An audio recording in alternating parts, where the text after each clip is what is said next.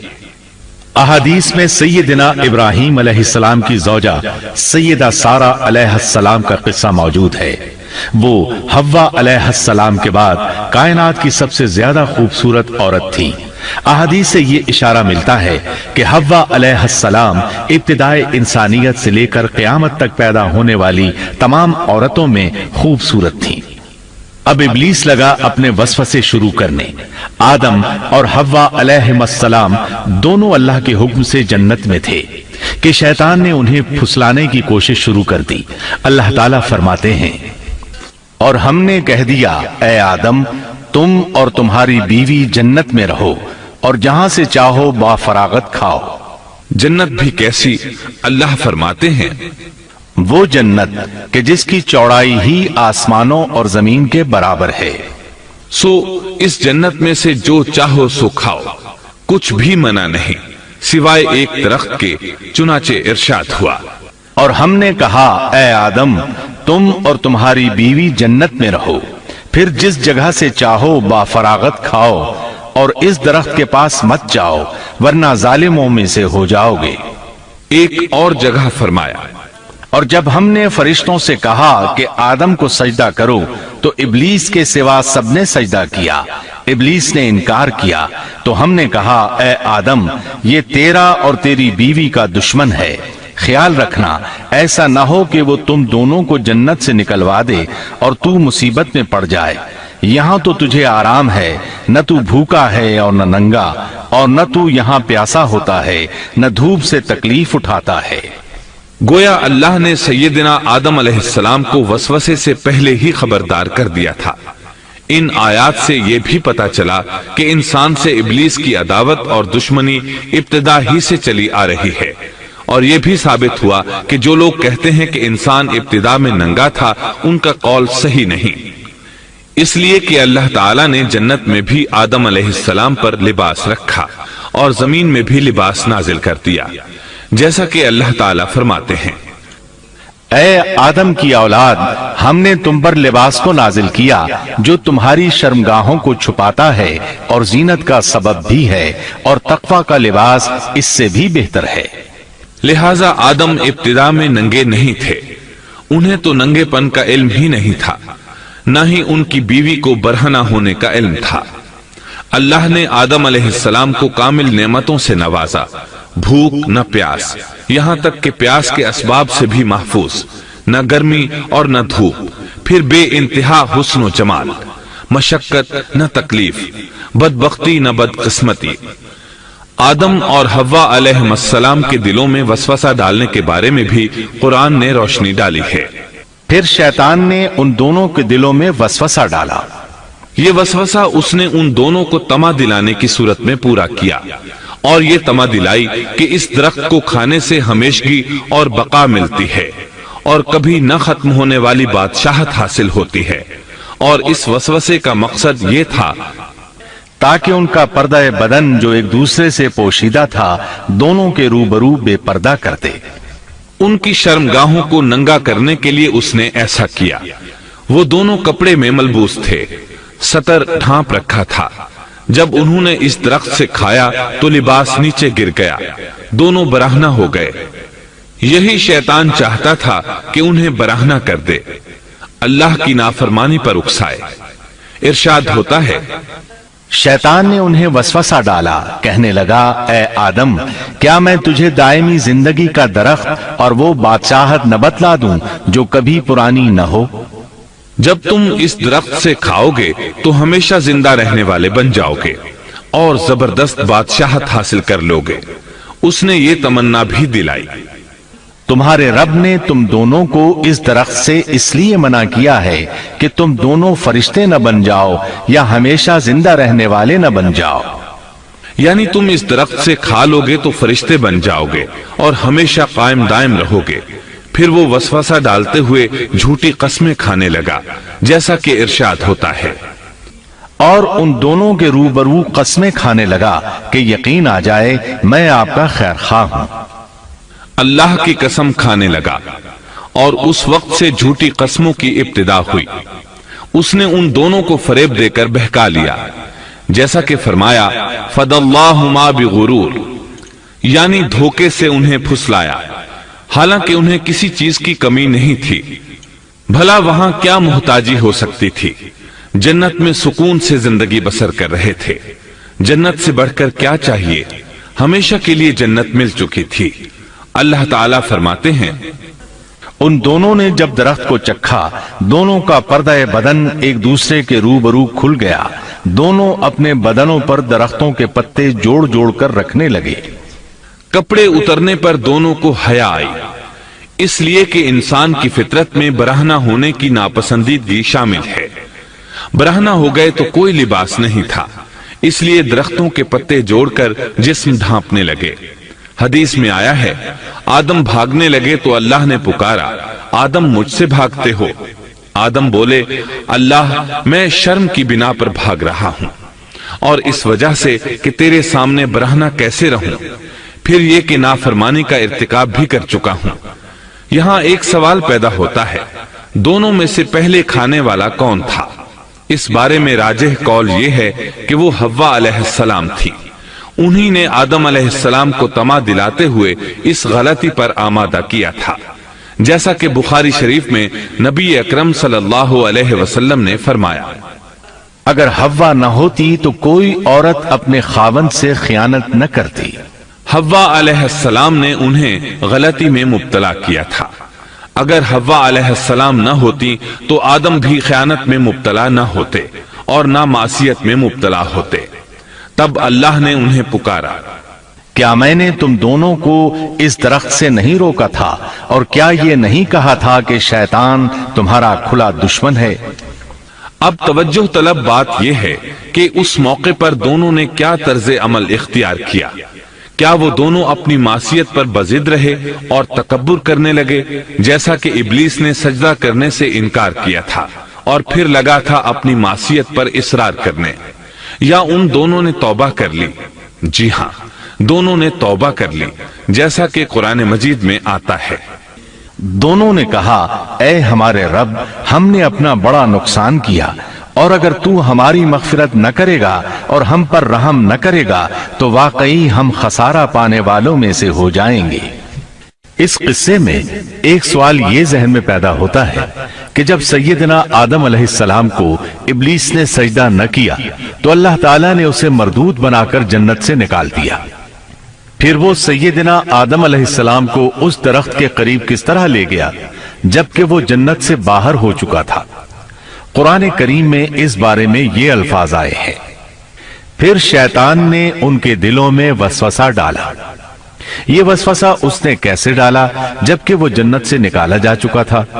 مفسرین نے اس کے جواب میں لکھا ہے کہ اس نے جنت سے باہر رہ کر یہ وسوسہ ڈالا تھا، جیسے آج کل تار اور بغیر تار کے آواز کو دور دراز علاقوں تک پہنچایا جا سکتا ہے، ایسے ہی شیطان نے اپنی طاقت سے یہ وسوسہ ان کے دلوں تک پہنچایا۔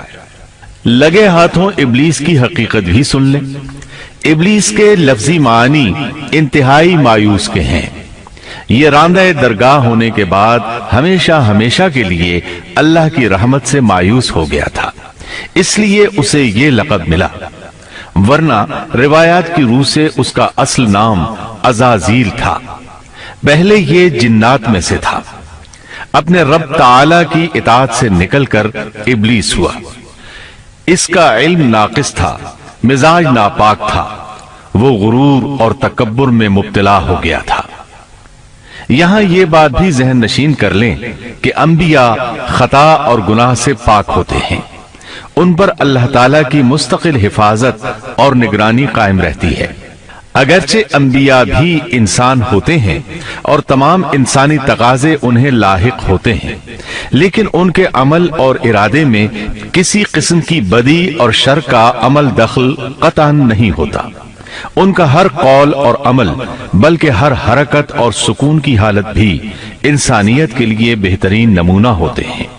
البتہ بشر ہونے کی وجہ سے بھول کا امکان ہوتا ہے، تاہم بھول ہو جانے کی صورت میں انہیں فوراً ہی خبردار کر دیا جاتا ہے۔ بھول ہو جانا بشری طبیعت کا خاصہ ہے۔ اللہ تعالیٰ نے ہر انسان کی فطرت میں یہ چیز رکھی ہے۔ انبیاء سے بھول چوک ہو جانے میں بھی اللہ تعالیٰ کی کئی ایک حکمتیں پوشیدہ ہیں۔ مثلاً بہت سی قومیں اپنے نبیوں کے معجزات دیکھ کر ان میں ربوبیت کی صفات کی قائل ہو گئی، یہاں تک کہ بعض قوموں نے اپنے نبیوں کو اللہ یا اللہ کا بیٹا بھی جانا۔ جب انبیاء سے بھول اور لغزشیں ہوئیں تب گویا لوگوں پر یہ واضح کیا گیا کہ یہ الہ نہیں ہے۔ الہ ہوتے تو کس طرح ان سے بھول ہو سکتی تھی۔ اس سے یہ بتانا بھی مقصد تھا کہ انبیاء انسان ہی ہوتے ہیں، کوئی ماورائی مخلوق نہیں ہوتے۔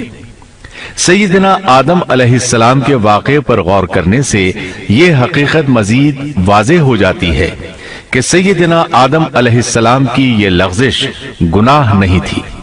ممنوع درخت کا پھل کھاتے ہی سیدنا آدم علیہ السلام اور اماں حوا کا لباس اتر گیا تھا۔ اس لباس کے بارے میں مفسرین نے لکھا ہے کہ وہ لباس دراصل نور کا تھا، یعنی وہ جنت کا خاص لباس تھا جو صرف اسی عالم میں پہنا جا سکتا ہے۔ اللہ تعالیٰ نے اپنے فضل و کرم سے جنت میں ان کی ستر پوشی کا انتظام فرما دیا۔ اللہ کا حکم ہوا، جنت سے اتر جاؤ، تم آپس میں ایک دوسرے کے دشمن ہوگے اور تمہارے واسطے زمین میں رہنے کی جگہ ہے اور ایک وقت تک نفع حاصل کرنا ہے۔ فرمایا تم وہیں زندگی بسر کرو گے اور وہیں مرو گے اور وہیں سے دوبارہ نکالے جاؤ گے۔ قرآن مجید کے دیگر مقامات میں بھی اس قصے کی تفصیل موجود ہے۔ مثلاً فرمایا، اور اس سے قبل ہم نے آدم سے ایک عہد لیا تھا مگر وہ بھول گئے اور ہم نے ان میں کوئی عزم نہیں پایا۔ اللہ تعالیٰ فرماتے ہیں، اور جب ہم نے فرشتوں سے کہا آدم کو سجدہ کرو تو ابلیس کے سوا سب نے سجدہ کیا، اس نے صاف انکار کر دیا تو ہم نے کہا اے آدم یہ تیرا اور تیری بیوی کا دشمن ہے، خیال رکھنا ایسا نہ ہو وہ تم دونوں کو جنت سے نکلوا دے اور تو مصیبت میں پڑ جائے۔ یہاں تو تجھے یہ آرام ہے کہ نہ تو بھوکا ہوتا ہے اور نہ ننگا، اور نہ تو یہاں پیاسا ہوتا ہے اور نہ دھوپ سے تکلیف اٹھاتا ہے۔ لیکن شیطان نے اسے وسوسے میں ڈال دیا، کہنے لگا میں آپ کو دائمی زندگی کے درخت اور وہ بادشاہت بتلاؤں جو کبھی پرانی نہ ہو۔ چنانچہ ان دونوں نے اس درخت سے کھایا، پس ان کے ستر کھل گئے اور وہ بہشت کے پتے اپنے اوپر چپکانے لگے۔ آدم نے اپنے رب کی نافرمانی کی پس بہک گیا، پھر اس کے رب نے نوازا، اس کی طرف توجہ فرمائی اور اس کی رہنمائی کی۔ حکم ہوا تم دونوں یہاں سے اتر جاؤ، تم آپس میں ایک دوسرے کے دشمن ہو۔ اب تمہارے پاس جب کبھی میری طرف سے ہدایت پہنچے تو جو میری ہدایت کی پیروی کرے نہ تو وہ بہکے گا نہ تکلیف میں پڑے گا، ہاں جو میری یاد سے روگردانی کرے گا اس کی زندگی تنگی میں رہے گی اور بروز قیامت ہم اسے اندھا کر کے اٹھائیں گے۔ آدم علیہ السلام زمین پر اترے اور اپنے رب سے توبہ کے کلمات سیکھ لیے۔ وہ کلمات یہ ہیں، اے ہمارے رب ہم نے اپنا نقصان کیا اور اگر تو نے ہم پر مغفرت و رحمت نہ فرمائی تو ہم خسارہ اٹھانے والوں میں سے ہو جائیں گے۔ آدم علیہ السلام زمین پر اترے اور ان کے ساتھ حوا علیہ السلام بھی اتری اور ان کے ساتھ ہی ابلیس کو بھی اتارا گیا۔ یہ کس جگہ پر اترے اس بارے میں اختلاف پایا جاتا ہے، لیکن ابن عباس رضی اللہ عنہ کی بات راجح محسوس ہوتی ہے کہ آدم علیہ السلام کو ہند میں اور حوا علیہ السلام کو جدے میں اتارا گیا۔ جب آدم علیہ السلام اتر آئے تو حوا علیہ السلام کی تلاش شروع کر دی، زمین میں ان کی تلاش میں سرگرداں ہوئے۔ آخر کار میدان عرفات میں دونوں کی ملاقات ہو گئی۔ چونکہ میدان عرفات میں دونوں نے ایک دوسرے کی معرفت حاصل کی تھی اور ان کا آپس میں تعارف ہوا تھا، لہٰذا اسی مناسبت سے اس میدان کا نام عرفات مشہور ہو گیا۔ پھر اللہ تعالیٰ نے زمین کے اندر انسانوں کو پھیلانا شروع کیا اور زمین کو مردوں اور عورتوں سے آباد کر دیا۔ امام طبری رحمت اللہ علیہ بیان کرتے ہیں کہ حوا علیہ السلام نے آدم علیہ السلام کے لیے 20 ولادتوں میں 40 بچوں کو جنم دیا۔ ہر بار 2 بچوں کو جنم دیتی تھی، ایک لڑکا ہوتا ایک لڑکی۔ سب سے پہلا جوڑا قابیل اور اس کی بہن قمیم کا تھا، پھر انسانوں کی افزائش شروع ہوئی، آبادی میں اضافہ ہونے لگا۔ اللہ نے آدم علیہ السلام ہی کو ان کا نبی متعین کر دیا، وہ انہیں دین سکھاتے رہے۔ اس وقت تمام لوگ موحد تھے، خالص توحید کو اپنانے والے تھے، یعنی کان الناس امۃ واحدہ، تمام لوگ ایک ہی امت کے تھے، ان میں شرک کا شائبہ بھی نہ تھا۔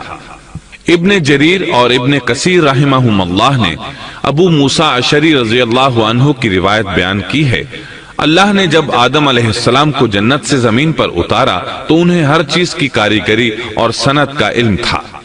جب وہ اترے تو عالم بھی تھے، لباس میں ملبوس بھی تھے، کام کاج کے تمام طریقوں سے باخبر بھی تھے، لوہے، آگ، لکڑی اور کپڑے کے استعمال سے بھی بخوبی واقف تھے۔ ہمارے برعکس وہ ان کاموں کو اپنی ابتدا ہی سے جان چکے تھے، کیونکہ ہم سب لوگوں کا حال یہ ہے کہ جب تک سکھایا نہ جائے ہمیں کچھ نہیں آتا۔ آج کے دور میں بعض افریقی قبائل کے افراد وحشیانہ اور غیر مہذب زندگی گزارتے ہیں۔ علماء کا کہنا ہے کہ یہ لوگ زمین پر رہنے والوں میں سے گمراہ ترین انسان ہیں۔ انہوں نے بہترین زندگی ضائع کر دی اور گھٹیا زندگی کو پسند کیا۔ تہذیب و تمدن کا آغاز چونکہ ابتدائے آفرینش سے ہے، اس لیے ہر انسان کی فطرت میں تہذیب کی سوجھ بوجھ موجود ہے۔ بہرحال آدم علیہ السلام کے بعد انسانی مخلوق کی تعداد روز بروز بڑھتی چلی گئی اور انسانی کمزوریوں کی بنا پر گناہ شروع ہو گئے۔ زمین پر سب سے پہلے ہونے والی معصیت قابیل کے ہاتھوں اپنے بھائی حابیل کے قتل کی صورت میں سامنے آئی۔ اللہ تعالیٰ نے قرآن مجید میں قابیل اور اس کے بھائی حابیل کا قصہ بیان کیا ہے۔ قابیل قرخت اور درشت طبیعت کا مالک تھا، جبکہ اس کا بھائی حابیل رحم دل اور نرم طبیعت تھا۔ قابیل کھیتی باڑی کرتا تھا اور حابیل مویشی چراتا تھا۔ حابیل کے نرم دل ہونے کی ایک وجہ اس کا بکریاں چرانا تھا، کیونکہ ایک چرواہا اپنی بکری کو بھوکا دیکھ کر اسے چارہ کھلائے بغیر نہیں رہتا، نہیں وہ کسی بکری کو پیاسا دیکھ کر اسے بھول جاتا ہے۔ اپنے جانور پر اس کی طاقت سے زیادہ بوجھ بھی نہیں لادتا۔ بنی نوع انسان کی تعداد میں اضافے کے لیے اس وقت ایسا قانون تھا جو اب حرام ہے، اور وہ ہے بہن کے ساتھ نکاح۔ چونکہ اس وقت کے سب لوگ آدم علیہ السلام کی حقیقی اولاد تھے اور آپس میں بہن بھائی تھے، اس لیے اس وقت کی شریعت کی روح سے قابیل اپنے ساتھ جڑواں پیدا ہونے والی بہن کے سوا کسی دوسری بہن سے شادی کر سکتا تھا، اور اسی طرح حابیل اپنے ساتھ جڑواں پیدا ہونے والی بہن کے علاوہ کسی دوسری بہن سے شادی کر سکتا تھا۔ اس کی صورت یہ تھی کہ قابیل کی شادی حابیل کی بہن سے ہو اور حابیل کی شادی قابیل کی بہن سے ہو، لیکن ہوا یہ کہ حابیل کی بہن خوبصورتی میں قابیل کی بہن سے کم تھی، اس لیے قابیل نے حابیل کی بہن سے شادی کرنے سے انکار کر دیا اور اپنی جڑواں بہن سے شادی کی خواہش ظاہر کی، لیکن ایسا کرنا آدم علیہ السلام کی شریعت میں حرام تھا۔ آپ نبی بھی تھے اور رسول بھی۔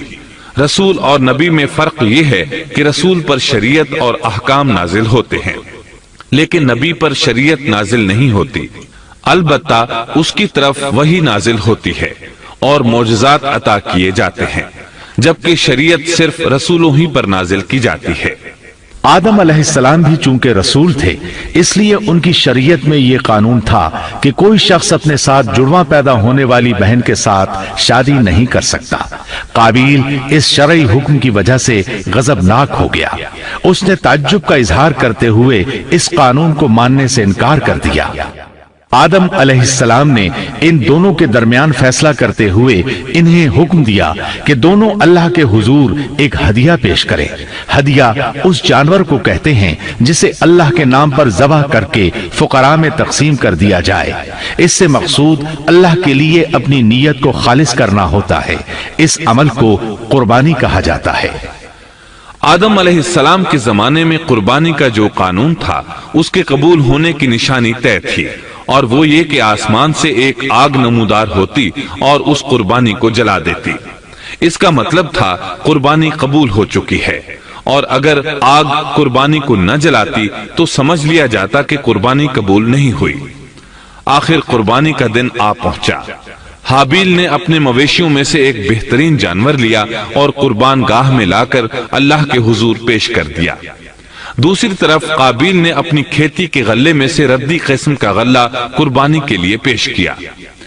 دوسرے دن دونوں قربان گاہ پہنچے تو انہوں نے دیکھا کہ حابیل کی قربانی قبول ہو چکی ہے، جبکہ قابیل کی قربانی کو آگ نے چھوا تک نہیں تھا۔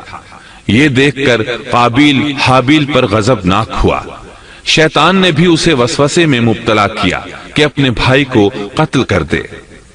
اس نے اپنے بھائی حابیل کو جان سے مار ڈالنے کا پختہ ارادہ کر لیا۔ اس وقت تک روئے زمین پر کوئی انسان قتل نہیں ہوا تھا۔ انسانی تاریخ میں یہ پہلا قتل ہے جس کا ارتکاب قابیل نے کیا۔ وہ اپنے بھائی حابیل کے پاس گیا اور اس سے بولا، میں تجھے قتل کر دوں گا۔ جواب میں حابیل نے کہا، اگر تو مجھے قتل کرنے کی کوشش کرے گا تو میں اپنے دفاع میں ہاتھ نہیں اٹھاؤں گا، اس لیے کہ میں چاہتا ہوں تو اپنے دیگر گناہوں کے ساتھ میرے قتل کا گناہ بھی اٹھا لے، تیرے گناہ زیادہ ہو جائیں۔ چنانچہ ایک تاریک رات میں حابیل سویا ہوا تھا کہ قابیل ایک بڑا سا پتھر اٹھا کر اس کے پاس آیا۔ اس نے وہ پتھر اپنے بھائی کے سر پر دے مارا۔ اس طرح اس نے حابیل کو قتل کر دیا، روئے زمین پر قتل کی ابتدا کر دی، زمین کو پہلے خون سے رنگ دیا۔ تاریخ انسانی میں یہ سب سے پہلا جرم تھا جو قابیل کے ہاتھوں ہوا۔ قتل تو وہ کر بیٹھا، اب حیران اور پریشان ہوا کہ اس کی لاش کا کیا کرے۔ اس وقت تک نسل انسانی موت سے بھی دوچار نہیں ہوئی تھی۔ آدم علیہ السلام کی اولاد میں سے اس وقت تک کوئی فوت نہیں ہوا تھا، اس لیے قابیل کو معلوم نہیں تھا کہ مردے کے ساتھ کیا کیا جائے۔ اسی کشمکش کے عالم میں اس نے بھائی کی لاش کو کمر پر اٹھا لیا اور چل پڑا۔ چلا جا رہا تھا کہ اللہ نے دو کوے بھیجے۔ دونوں کوے آپس میں لڑ پڑے، ایک نے دوسرے کو ہلاک کر دیا۔ اب زندہ کوا مٹی کھودنے لگا۔ اس طرح اس نے ایک گڑھا تیار کر لیا، مردہ کوے کو اس میں رکھا اور اوپر مٹی ڈال دی۔ اس طرح قابیل کو دفن کا طریقہ معلوم ہوا۔ اس نے بھی گڑھا کھودا اور حابیل کی لاش کو اس میں دبا دیا۔ وہ اپنے کیے پر نادم ضرور تھا، لیکن اس نے اللہ سے معافی نہ مانگی، جبکہ انسان کے لیے ضروری ہے کہ اس سے کوئی گناہ ہو جائے تو اللہ سے معافی مانگے۔ قابیل اور حابیل کے درمیان جو مکالمہ ہوا، اللہ تعالیٰ نے اس کا ذکر سورہ مائدہ آیت 27 تا 29 میں کیا ہے۔ اللہ فرماتے ہیں، آدم علیہ السلام کے دونوں بیٹوں کا کھرا کھرا حال بھی انہیں سنا دو۔ ان دونوں نے ایک نذرانہ پیش کیا، ان میں سے ایک ہی نذر تو قبول ہو گئی اور دوسرے کی قبول نہ ہوئی تو وہ کہنے لگا، میں تجھے مار ہی ڈالوں گا۔ اس نے کہا، اللہ تقوی والوں ہی کا عمل قبول کرتا ہے، گو تو میرے قتل کے لیے دسترازی کرے، لیکن میں تیرے قتل کے لیے ہرگز اپنا ہاتھ نہیں بڑھاؤں گا۔ میں تو اللہ تعالیٰ پروردگار عالم سے خوف کھاتا ہوں، میں تو چاہتا ہوں کہ تو میرا گناہ اور اپنا گناہ اپنے سر پر رکھ لے اور دوزخیوں میں شامل ہو جائے۔ ظالموں کا یہی بدلہ ہے۔ اس کا مطلب یہ تھا کہ تیرے اور گناہوں کے ساتھ میرے قتل کا گناہ بھی تیرے ذمہ لگے اور تو ظالموں میں سے ہو جائے۔ حابیل کے قتل کے بعد قابیل پر جو گزری اس کا ذکر اللہ نے سورہ مائدہ آیت 30 اور 31 میں کیا ہے۔ پس اسے اس کے نفس نے اپنے بھائی کے قتل پر آمادہ کر دیا اور اس نے اسے قتل کر ڈالا، اس سے وہ نقصان والوں میں سے ہو گیا۔ پھر اللہ تعالیٰ نے ایک کوے کو بھیجا جو زمین کھود رہا تھا تاکہ اسے دکھائے کہ وہ کس طرح اپنے بھائی کی ناش کو چھپا سکتا ہے۔ وہ کہنے لگا، ہائے افسوس، کیا میں ایسا کرنے سے بھی گیا گزرا ہو گیا کہ اس کوے کی طرح اپنے بھائی کی لاش کو دفنا دیتا۔ پھر تو بڑا ہی پشیمان اور شرمندہ ہوا۔ امام احمد، ترمذی اور ابو داود نے سیدنا سعد بن ابی وقاص رضی اللہ عنہ سے روایت کی ہے کہ انہوں نے سیدنا عثمان رضی اللہ عنہ کی شہادت کے فتنے کے وقت فرمایا، میں گواہی دیتا ہوں کہ رسول اکرم صلی اللہ علیہ وسلم نے فرمایا تھا، ایک بہت بڑا فتنہ رونما ہوگا، اس میں بیٹھنے والا کھڑے ہونے والے سے بہتر ہوگا اور کھڑا ہونے والا چلنے والے سے بہتر ہوگا اور چلنے والا دوڑنے والے سے بہتر ہوگا۔